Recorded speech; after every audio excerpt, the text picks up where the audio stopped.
everyone. My name is Dr. Vanessa Dunn, Guyton, and I am the proud founder and executive director of Hush No More. Hush No More supports survivors when they're ready to come forward, to get resources, to share their story, or just to have somebody to listen to them. We also provide training in our communities on what we call the hush topics: sexual assault, domestic violence, sex trafficking, child sexual abuse, incest. All of those topics that our families, friends, and communities have a hard time discussing. And so that's what it's about today. I'm always going to spotlight survivors and advocates and nonprofit organizations for they can come forward and tell everyone in our community what's going on, raising awareness, and just making a difference. So today I am so excited because we have an awesome champion that's joining us today. This champion is Keever Murdaugh. She is so beautiful inside and out, and I am truly honored to have you with us today. So welcome. Thank you, Dr. Vanessa, for having me. I'm super excited to be back on your platform again. So thank you so much for inviting me back. Because last time we talked about domestic violence and how it affects our community, right? And so that was a great discussion. So can you tell the audience a little bit about Keever? Who are you today? Sure. Well, my name is Coach Keever Lernise Murdaugh. I am a certified life and business coach. I'm also the CEO of my own companies, Keever Murdaugh Enterprises, which is comprised of Keever Lernise Naturals, which is all natural hair and skincare product. We have a natural boutique called Keever's Boutique and Gift Shop. We're located in Camden, South Carolina, where we not only have natural products, but we also provide a space for other entrepreneurs and business owners, especially our queens, to have a brick and mortar to house their products as well.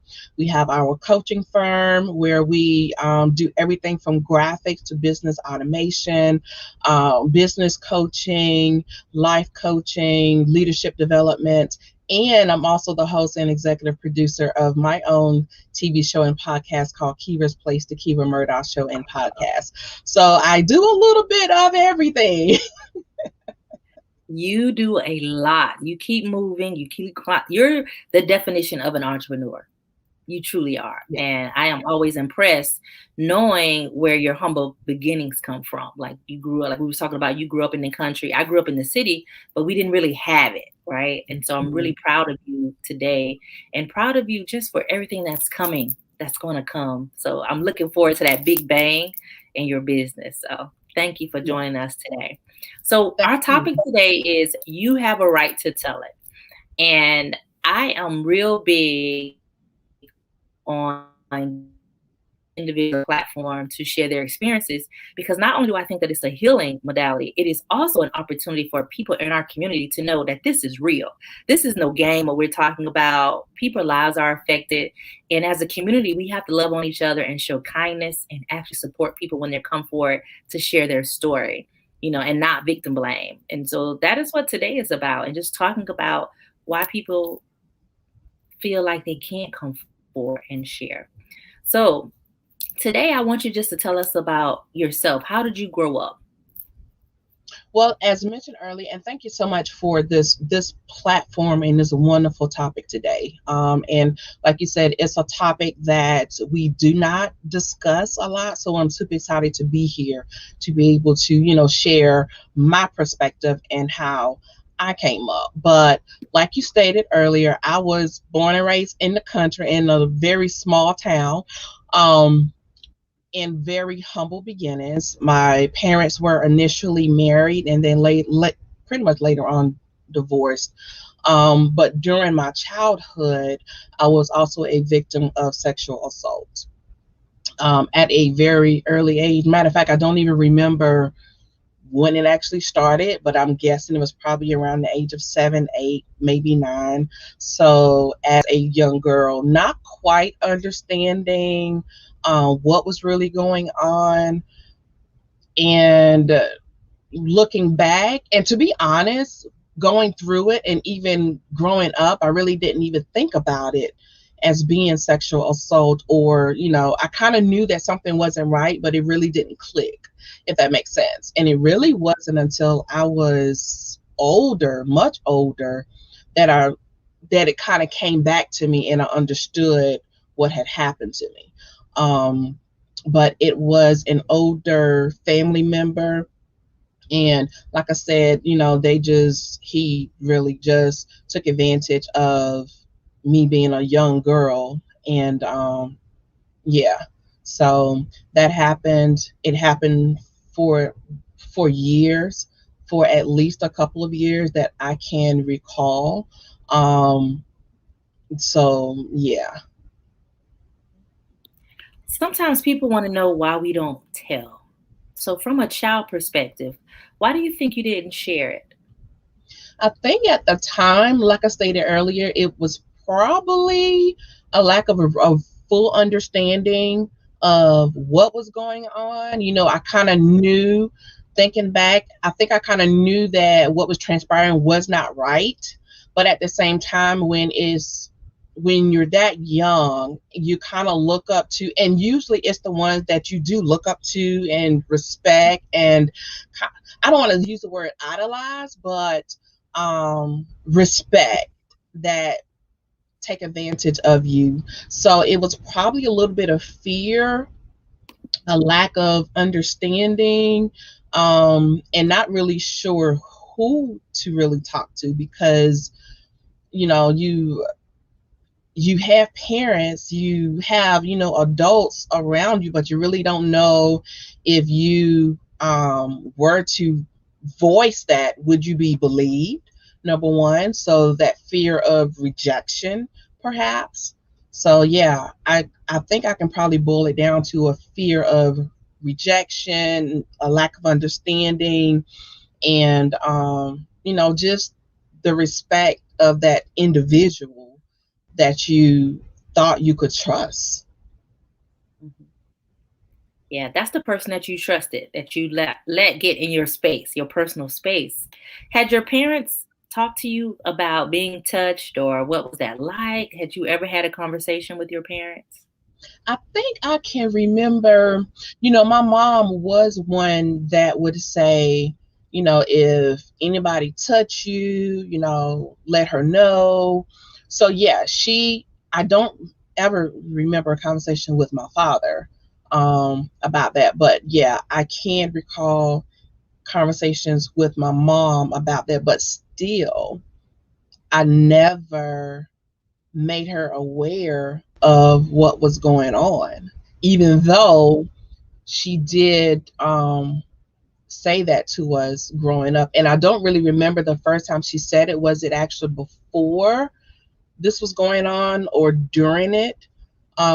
Because I think some of the memories I may have blocked out. I'm not exactly sure.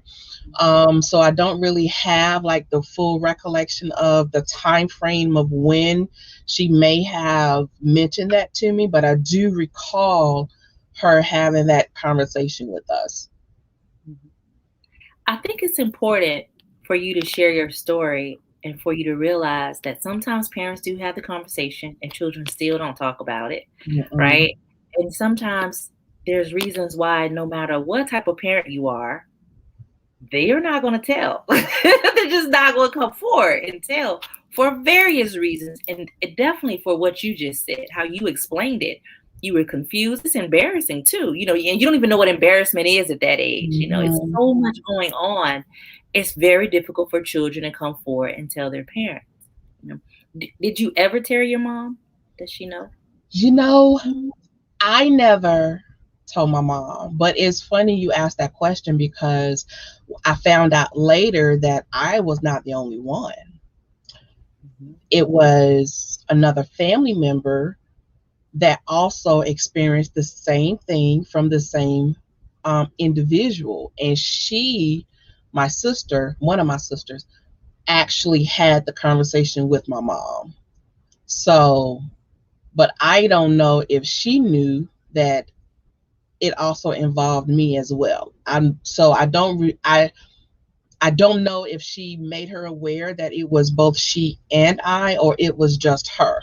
So me personally, even to this day at 43, I still have not had that conversation with her. Yeah. And it's Yeah. not an easy conversation. people will say, well, why didn't you say anything? Why didn't you tell? It's not easy Mhm. to have that You know, conversation. and to be quite honest, like, I'm an open book now. I am extremely transparent. I don't mind sharing what I have endured, and the pain, and I don't mind sharing the struggles along the way. But like you said, it's something about speaking to your parents, just sharing that um place of hurt with them. And I can kind of put myself in their shoes, and it's probably because you don't want to see them hurt. I don't want to see my mother hurt, knowing that she either couldn't protect me or she didn't protect me. But she was also a victim of sexual assault. So, you know, and I don't know if she was ever able to have that conversation with her parents, her mom. So I think for me is looking back now, putting myself in her shoes now, it's a matter of trying to protect her, because I still have not like sat her down and have that conversation with her to this day. Do you think she'll find out about the interview? I'm sure she probably will, because I tagged her in this too. I'm just saying. I did, and to be quite honest, I'm not hiding it from her. I'm not hiding it Right. from her. That's Like, I part of it. think that if she um was to ever bring it up, or if it was ever a matter of conversation with her, yeah, I would definitely, divulge that information, but I just never initiated the conversation, if that makes sense. So yeah, Okay. but if she is watching, I'm sure she would call me right after the broadcast. Yeah, and then sometimes parents feel like it's their fault, and so people are very creative of how to get to our children, right? They are criminals. So they're thinking with the criminal mind of how they get to our kids. So sometimes parents don't know. Sometimes parents find out and they don't do anything. I've heard from survivors who've had that experience, and that makes me mad. Like, as a Yeah. parent, once you find out, the game is over. You Hmm. stand up for your kids, believe your children, because it's really hard for them to come to tell you in the first place. And so it's difficult for families to actually navigate this, and they keep a lot of secrets and they don't share Yes. it. They don't And share it. that is very true. And I just cannot, as speaking of parenting, which is a difficult job to say the least, and you do your darnest to protect your children the best you can. I have two, I have a son and a daughter. They are young adults now, but I just could not imagine looking back knowing that they kept something like this from me, because I'm the type of parent, I ask questions all the time. I'm constantly trying to figure out what's going on. And, you know, despite how much I've made myself open and available, I'm learning from them now that even still, there are things that they still did not let me know what was going on during that time. And, I'm grateful. And it wasn't anything sexual, but just at like a daycare, or, somebody watching them and they felt like they were being mistreated at that time. But my point is, even though I have prided myself in being an open parent and being able to speak to them about various topics, there were still some things that they did not bring to my attention. So you just wonder, okay, are they telling you everything? You just kind of wonder what they are keeping, because as parents, you can do your best, but I mean, it's really up to that child to feel comfortable coming to you for whatever reason, whether you are a very involved parent or, not. It just really depends. Does that child feel comfortable enough to be able to share whatever experiences they are going through. And you just hope as a parent that you have positioned yourself or have established that relationship with your children to where they feel comfortable. But there is no guarantee that they will, share that with you. Mhm. I always say that you should have somebody that you trust that your children can talk to, because we didn't tell our parents everything. So you can't have that expectation that your children are going to tell you everything. Like our kids just Exactly. don't. But to have an aunt or uncle or a godparent like they truly trust and you trust, to have that conversation and talk to them about, if something happens and you need to figure out a way to talk to me, go talk to such and such, and then they can help you through it and determine how you're going to come and tell me. And some parents will say, no, I don't want to do that. My children should come and talk to me. But realistically, your children don't always want to talk to you about something so scary. It's very scary to come forward and share this information.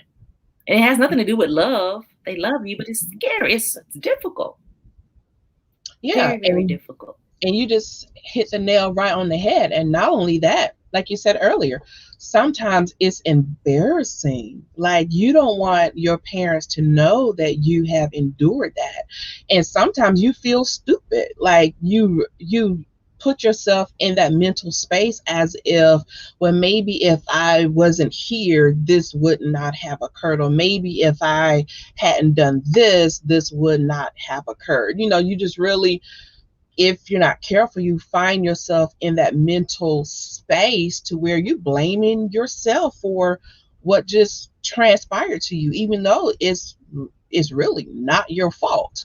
But we tend to put we tend to wear that burden, wear that blame, as if it was something that we did that caused that. So just sometimes the uneasiness may be a reason why you don't tell, but um, I wish when we were raising our children, we moved to a town where we didn't have family here. The closest family was like an hour and some change away. So I wish, looking back, I had a village, I had a support system that I could surround my children with. And I just imagine that my mom probably felt the exact same way. Mm-hmm. Yeah. And that self-blame will take you under. I tell people all the time, forgive yourself. The first step in healing is putting the blame back on the person who hurt you, who harmed you in any type of way. You can't accept responsibility for that. You must forgive yourself and know that it wasn't you. A lot of times our self-esteem drops because maybe if I wasn't pretty, maybe if I didn't have on this dress, maybe if I made better choices. So you blame yourself. But when all actuality is they had no right to touch you at all. Like Mhm. all of it is wrong and it's not your fault. And being able to walk that, it means a lot to get to the healing point. And to me, that's the first step. Admitting that it happened and just removing that guilt, shame, forgiving yourself, and don't blame yourself for what somebody else did to you, regardless That's of what the right. situation was. And we have to remember and we have to instill in our children that it's your body. Like this is your body. And I don't care if you come out the house in a bikini and some flip-flops. Nobody has the right to violate you, and we especially as women, we are just taught so much that, well, if you dress provocatively or if you dress a certain way, then you're asking for it. That is such foolishness. No, no, no. You have the right to be able to wear what you want and still be able to say no. And we have, as a society, we have to get out of this blaming the female, blaming the victim for, what somebody else's actions are, because we have to be honest, you have no control over anybody else's actions but your own. And it's not fair that we have to wear that blame of somebody else's actions, because we have no control over anybody else's actions. So we as women have it hard when we are victims, and it just burns me up to really see how some of us are just torn and broken down and, ashamed and living in so much pain because they are believing that it was something they did, and it's somehow they asked for it and it's their fault. And it's definitely It's not. no, Not. not at all. What gave you the courage to come forward and share now?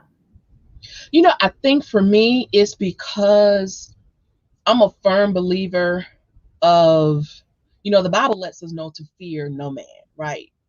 To fear no man who can kill the body, because we should only fear the one person who can kill the body and the soul.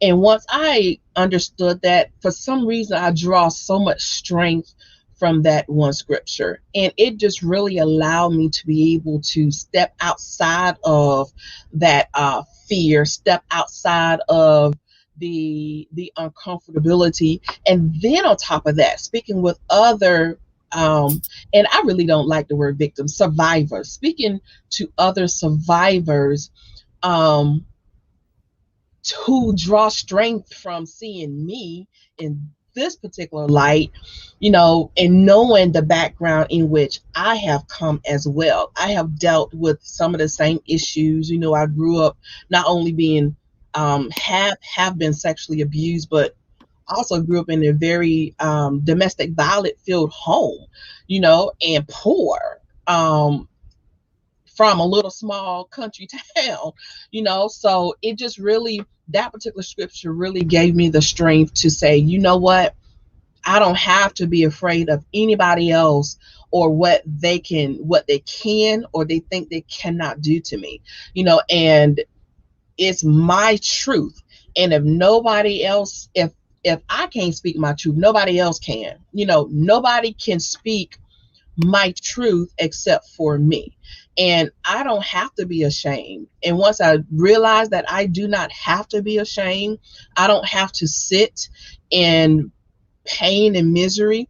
And the more you talk about it, the more you share it, it's healing, it's therapeutic, and it's not only healing for you, but is healing for other people as well. And it lets them know that, yes, even though you are dealt difficult hands, you do not have to sit where you are. You can stand up, you can brush yourself off, and you can be a voice. You can be a voice for yourself, which will in turn be a voice for others. So no, I refuse to sit silently. No, because, and what we don't realize too is when you don't speak up, when you don't use your voice, somebody is dying. Somebody has died, whether that's a matter of at the hands of someone else or at their own hands, could be physically, could be emotionally, could be spiritually. So, no, I am a voice. I am a mouthpiece for those who don't have the strength to speak up for themselves yet, who have not recognized their strength yet, and I just want to just be that person that they can look on and say, you know what, if she can make it through poverty, if she can make it through domestic violence, if she can make it through sexual assault, if she can make it through, being dirt poor, and if she can make it through all of that, so can I. So it's just really important for me to just not sit silently, share it and put a voice to it and let others understand that no, they do not have to sit silently. It's your right to tell. And I'm gonna tell it.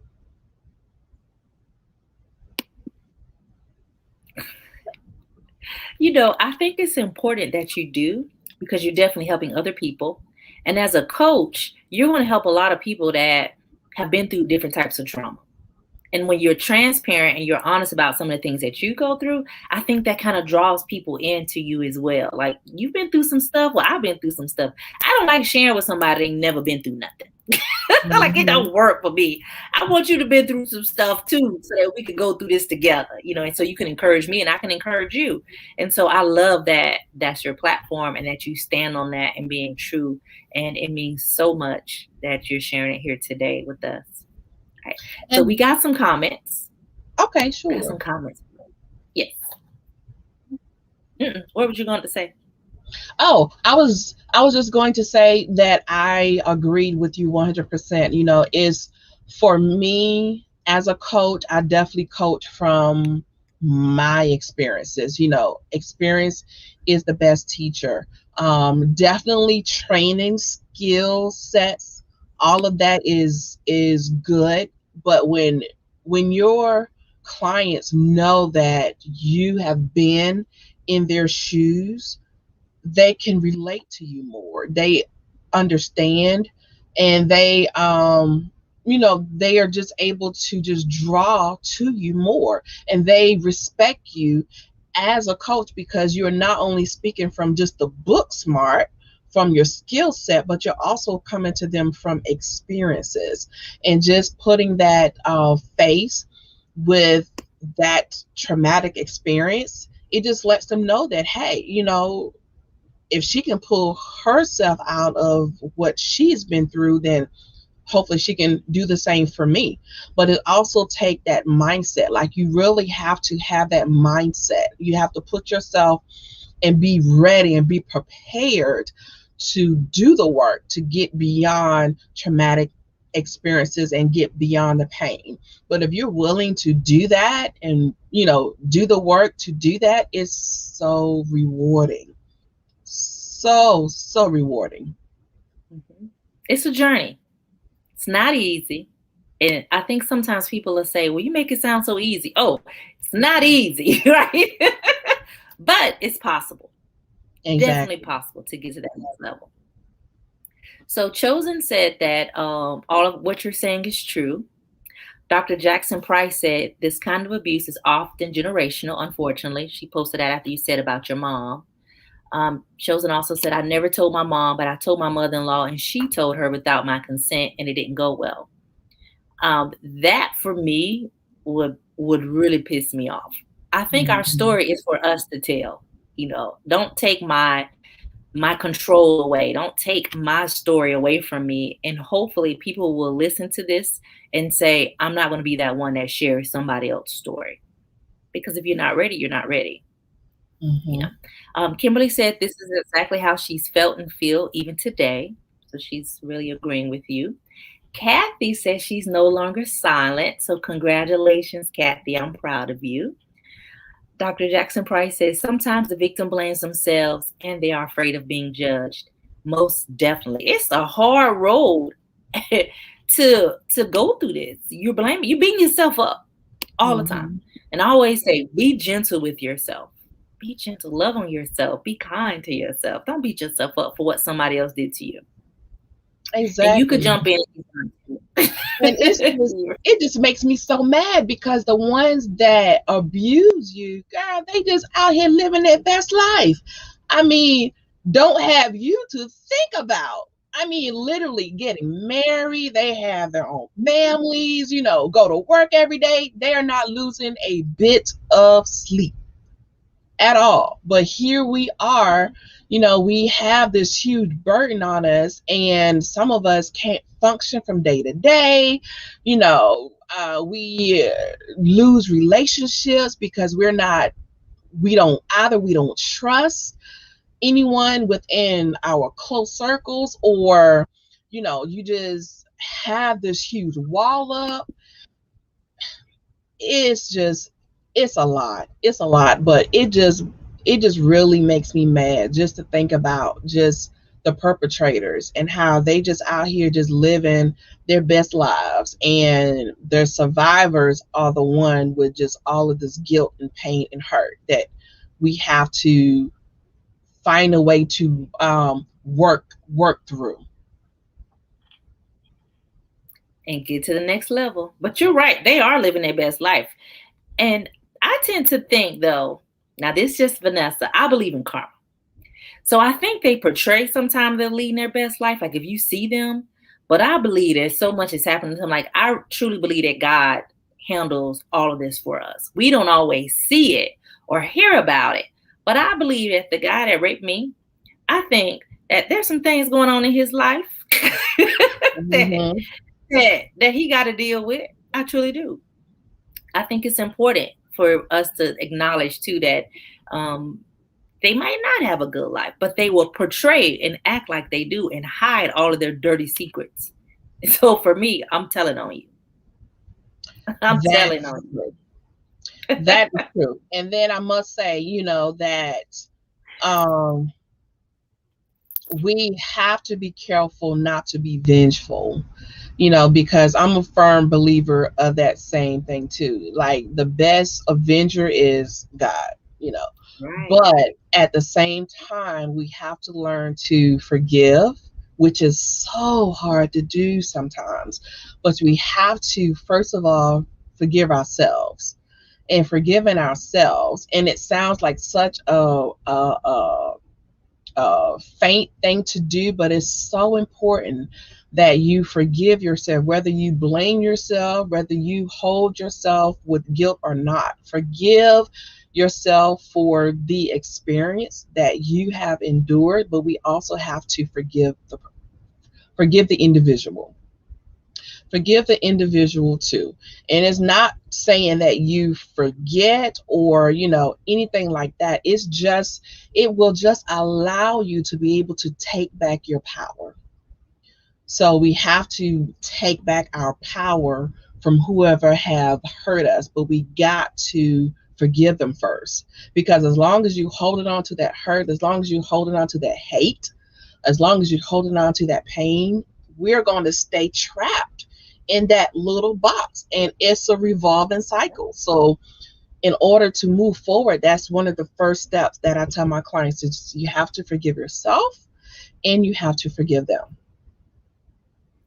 There it goes. And I will tell you, every time we talk about forgiveness on the show, people are mad. And it's because they're not ready to forgive and they don't want to hear about forgiveness. They don't want to talk about that. But just coming from people who have healed, you have to get to that next level and forgive. I forgave. And I didn't understand forgiving somebody for me until I had to go through that journey. I can't sit up thinking about you every night. I got to sleep.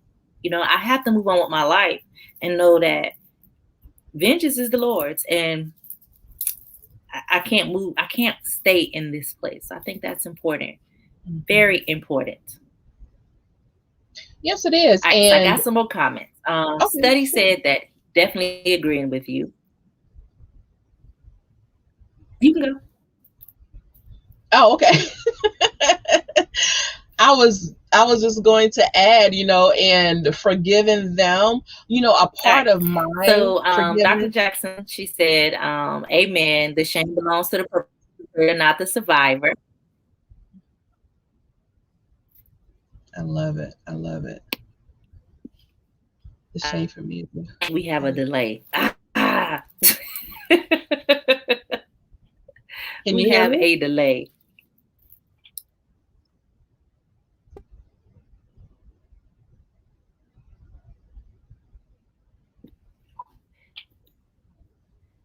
All right. Jess, she said the blame is difficult to cope with and understand, especially when the victim was molested as a child by more than one family member and later on is raped as an adult. Oh, Jess, it's very hard to understand that. Very hard. I always say, listen to other people's journey to see how they kind of work through it and navigated that. And maybe there's something that you could pick up from every individual that you hear from, because it's hard. And the more you abuse, the harder it is to forgive, the harder it is to move on. And especially by family, when you're supposed to trust them and they're supposed to love and show kindness to you. So it's very hard to navigate that. Yeah. And I do agree with that 100%. And if I can offer any advice, Jess, if you are stuck in that place to where you don't feel as if you're in that place to forgive yet, start writing out exactly what have you angry. Write that out. Journal. I don't know if you like to draw, but try to find some outlet to get those emotions out, and don't try to shun it.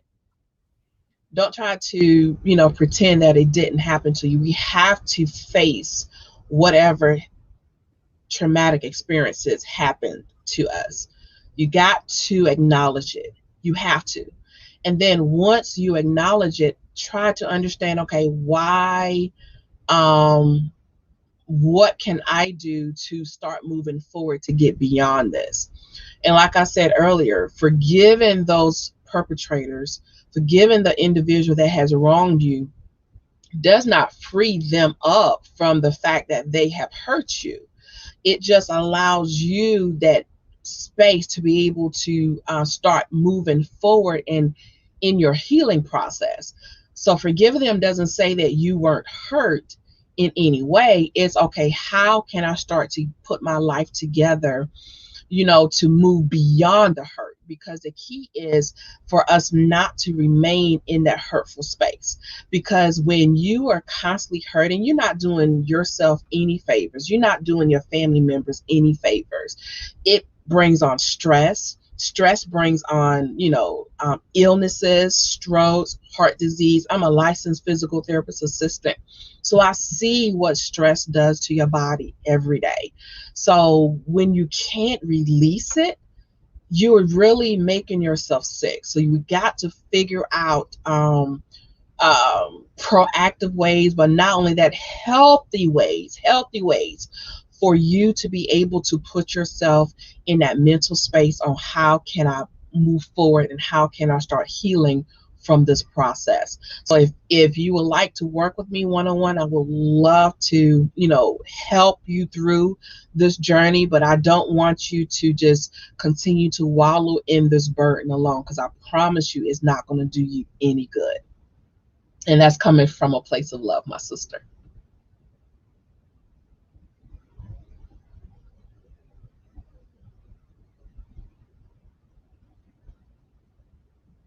So I'm not sure if Dr. Vanessa is still on with us.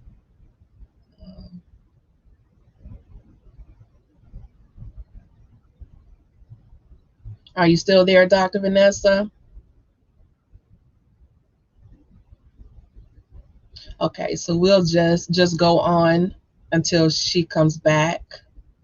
One of the comments, Jess Mathis says, "Thank you. You are so welcome, Queen. You are so welcome." And we have to do better as, queens and Hello, Keever. I am back. Hey, there she is. I don't know what happened. Let me tell you what happens when the information is like so good. Something always got to happen, like a disruption. I'm like, no, this is not going to happen, because you were telling Jess some amazing things, and I don't know if you were still able to talk to her when they booted me out or not. Yes, I was. Yes. Yes, I was, and that is so true. As soon as stuff start getting good, the devil starts playing around and trying to throw us all off, but he is a liar this day. Today, right. So you was dropping some great knowledge to this, and I don't know if you off or not, if you were able to hear. So Jess, can you let me know, did you hear everything that she was saying to you? Because she really was pouring into you. Jess also said that the perpetrator is still living comfortably, and that does pisses us off when we see that. Mm-hmm. So, and forgive myself first and letting go of my hate for him. I don't know that I can call it forgiveness. It's some kind of forgiveness, but I did it for me, not for him. It takes too much energy for my healing journey. Great, because I don't know, always know if it's forgiveness, like in the true sense, how people say forgiveness. I think we identify our own sense of forgiveness. It's our own journey. There's not like a textbook of forgiveness and what that looks like for everybody. Exactly. And for me, as long as you're able to function without feeling as if that incident, that individual has control over you, if you can think about them without breaking down, if you can think about them without becoming an emotional wreck, that is healing. That is progress. When you can be able to share with others your experience and, not feel as if you're being held back by anything or anyone, that's a healing. That's part of your healing process. If you can, literally, if you can drive by their house, that's healing, so we have to give ourselves credit for where we are, and your healing may not look like my healing, your forgiveness may not look like mine, but whatever it takes for you to get to that place to where you're no longer, in emotional wreck, you can speak their name, you can stand up with your head high, because there's so many times you walk past women and they're looking straight down, their shoulders are all hunched up, there is no confidence there, and you can just look at them and see that. But when you can stand up and you can hold your head high, you can relax those shoulders, girl, you can stick that chest out, that's confidence. And that individual or that circumstance no longer have you in that box. So when you can get there, honey, you are moving forward. So I just want, our queens to know, just be conscious of where you are. And it's okay if your healing don't look like my healing. But the key is moving forward. What are we doing to move forward? There you go. And she's in a great place too, because she's on medication, which is, I'm so proud of you, doing EMDR therapy. So there is therapy that we can go through, and everybody don't go to counseling, but I'll tell you, it works. If you work the programs that are available, use the resources, you can start healing. We give completely free counseling because we want people to get better. We want you to feel safe again and to not have to relive this and get to a place of healing. It's very important. Very important.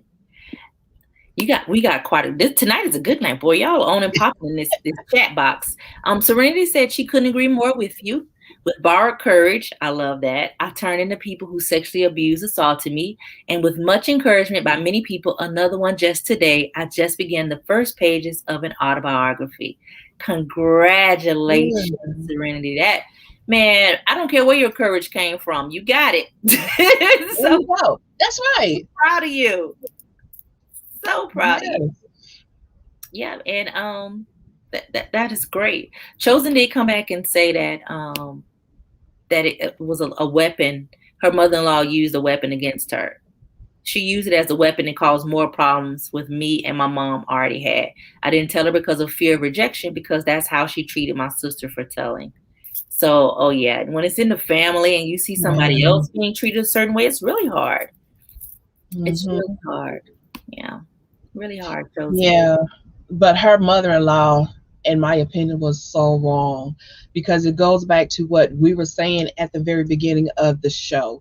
It's not anybody else's story to tell but yours. Right. It's no one else's truth but yours. And if you choose not to share it at this time, you have a right to not to share it at this time.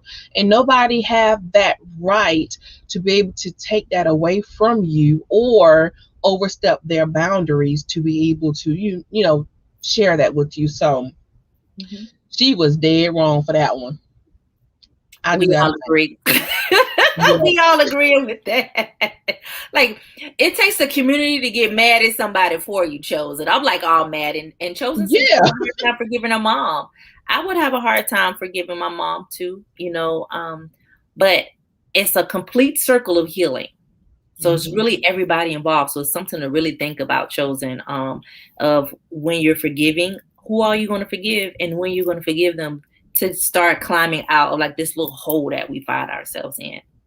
Yeah. So it's important, very important. And believe it or not, I thoroughly believe that there is such a thing as generational curses, or generational, I won't say curses, generational trauma, because I realized, like I was stating earlier about my mother, I found out that she was also a victim, or she is a survivor. And so, it happened to her. I don't know if it happened to my grandmother. I don't know if it happened to my other aunts, because that's just not a topic that you really talk about in your families, in communities, especially back then. Like, we are more open and free now to talk about past traumatic experiences. But back in the day, 20, 25, 30 years ago, these were hush topics. Nobody talked about them. Or if you talked about them, um, some people were shunned, for even um, having the courage to express what they were going to. Some people were not believed, which discouraged others, But yeah, 20, 25, 30 years ago, these topics were not discussed. But I'm glad, Dr. Vanessa, that you have such a powerful platform that just allow individuals the freedom to be able to stand on their truth. Thank you. I go to a lot of different organizations, and when I go to churches with like older members, they come to me and they'll say they're like 60, 70, 80 years old. I was molested, I was assaulted, and I never told anybody. You're the first person. And I'm like, wow, to hold that for like 60 years, 70 years, you got this virus inside of you. And I'm always honored when people do share with me, but it just makes me think, how many people can we save from going through that for so many years? How can we heal a lot sooner? How many children can we stop being molested, with our conversation and with our work? And that's what means a lot to me. That is my goal, to change the world from that perspective so that people don't have to struggle alone and not to have anybody to talk to. Sometimes you don't want to tell your family because family don't always say the right things. Your friends don't always say the right things. That's right. Yeah. But that's so sad though. But just imagine the free they I just cannot help but think they were holding that in for 60, 70, 80 years. Imagine how unweighted they must have felt when they were able to share that with you. Like, I just cannot help but just think, how free some of them may have felt, how lighter some of them may have felt that they were finally able or felt safe or comfortable enough to share that with somebody. And you were the first person that they were able to share that with. That's just so sad. But I'm empowered too that they were finally able to find that strength to be able to share that. So they've been, yeah, that's just, something to think about. yeah, I was yeah. blown away the first time it happened, and I was blown away the second time. After that, I'm still always amazed, but I'm always honored. But it's a lot. Mm, It's a lot. So we just have to think about how can we move forward and actually do something about it and make a difference. right. How can we make a difference? And getting counseling. And did you go to counseling?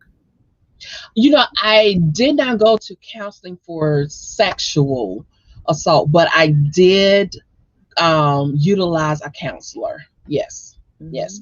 And, there is such a stigma, especially in the African American community. There is such a stigma about counseling and therapy and about mental health. And, it's something that that is still so taboo in certain cultures.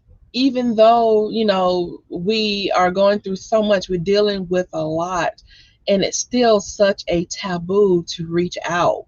But counseling helps. It really does. It helps. And it gives a different perspective, but it also helps you, because sometimes when you're talking through situation with somebody that is completely unbiased, um it the more you talk, it helps you to be able to get your thought process more tunneled. It helps you to be able to understand, a different perspective. It helps you to be able to see things differently, because sometimes when you're walking in that pain at that moment, you have blinders on. You only see what you want to see. And sometimes they take somebody on the outside looking in to help provide some insight and some, words of wisdom and coping mechanisms and skills. That's very important. So yeah, I am pro counseling. I'm pro therapy. I'm pro, seeing your primary care physician. If you are one that needs medication, I am for whatever it takes, as long as you are going to come out on the other side healthy and better. Healthy and better. It makes a difference. It makes a difference as well. I've known people that have gotten through it on their own, found that healing journey. They've done it through their faith, and I applaud them. But sometimes you just can't. So if you find that you can't, there's always help available. Always help available. Jess has a service dog named Liberty. I have a service dog named Bear. And service animals really do work. They help out a lot. I will tell you that. A lot. We do have a comment.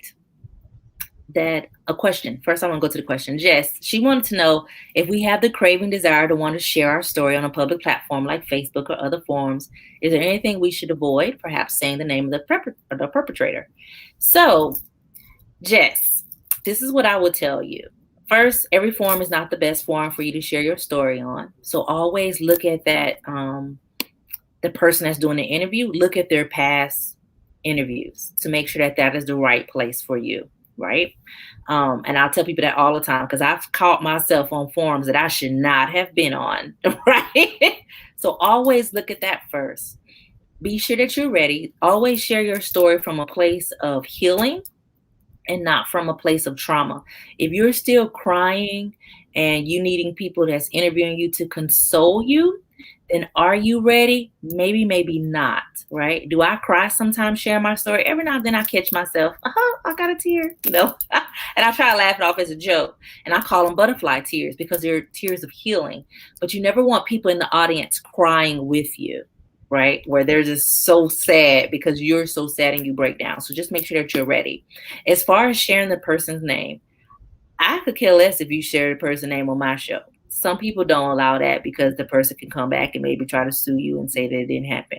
If you got some evidence and proof, and that they did this to you, you done been to court or, and you can always back it up and it's not just slander, go for it. Most of my guests don't share the name. I have guests that just say, I don't want to repeat their name. I don't want it to be in my mouth. So it's up to you. You have to decide what your journey is. And I'm actually going to start creating classes to help people share their story. That's something that I know that is important because you have a right to tell it. I don't care if you share it on Facebook. I don't care if you share it on Instagram. If you share it via email, however you want to share your story, that's your right to do that. But I will tell you to make sure that when you do it, that you've thought about it and you're ready, because there's all kind of things that could come from you sharing your story. And it's not always good. Like I've had some really bad conversations and people victim blame me and said all kind of nasty stuff to me. So be in a place that when they do come for you, you're there standing tall with your head held high, and what they say don't bother you, let it bounce off. Okay. So that's my advice for when you have a right to tell your story. Okay. And I'm so proud of you, Jess. I really am. I'm proud of everybody, like Chosen. Like when you all come on and you share your stories or you're from a place of healing, it makes me feel so good to know that that's where you are, right? And that you're going through this with your head held high. Okay, Mozella. She said, being or feeling ashamed is a cloth that covers our confidence. Just be bold enough to take the garment of shame and put on the gown of victory. It's a process. This I know personally, but start changing those clothes of shame. They don't match who you are anyway. You are more than your pain. You're greater than your situation. Baby, I love that. Yes, yes. And You listen, are better. she just said a mouthful. Ladies. She just hit the net, like she nailed it. And what she's basically saying is, even if you don't, even if you don't feel the most confident right now, right? Because you are just starting your journey of healing. Pull off that shame anyway. And even if you don't feel like you are strong enough to hold your head up, hold it up anyway. Even if you don't feel like you can relax your shoulders and stick your chest out, do it anyway. Do it anyway, because what's going to happen is, let me tell you what's going to happen. What's going to happen is the more you start practicing that, right? The more you're going to start believing it, and the more it's going to come second nature to you. And before you know it, you're going to find yourself walking strong, walking taller, and nobody can tell you nothing, right?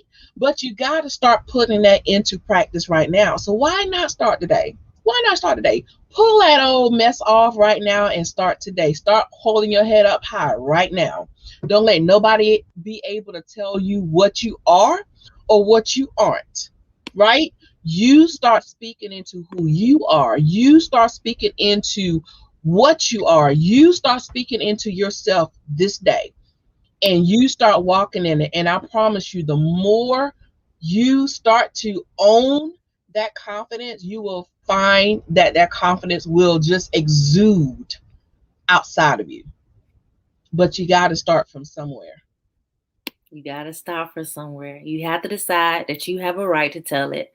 Hush no more. Ivy did say something about she was told by her family, and I discussed that her mom died of AIDS. I'm so tired of family secrets and family shame and embarrassment that they put on us. You could tell whatever you want to tell about your life story. You could write a book, share your story, write a book, you know, write some poetry, get it out of you. I think that's important. Definitely, Definitely definitely. important. What I will say is, if you choose to share it, just understand why you're sharing it, right? Understand why you're sharing it. And like Dr. Vanessa said earlier, sometimes sharing it comes with a bigger burden. You know, you will find that the more you share it, the more people that is going to want to reach out to you. So just be prepared for that. So just know why you're sharing it. But I'm telling you, the more you are able to share it and speak in your truth, the freer you feel. Every time. Mhm. Every time. So we have to wrap it up. I don't want to make sure that I don't keep you all too long on a Tuesday night. I want you to know, Keeper, what are some last words that you have, and how can people contact you? What is your social media or ways that you want people to contact you? Well, if you are wanting to reach out to me, the best way to reach me is on Linktree. You can find me at link, that's linktr.ee/Keever Murdaugh. It has all of my contact information there. You can find me on Facebook at Keever Lernise Murdaugh. I'm on Instagram at that Keev, Keev. And you can definitely reach out to me about any and everything. I am an open book.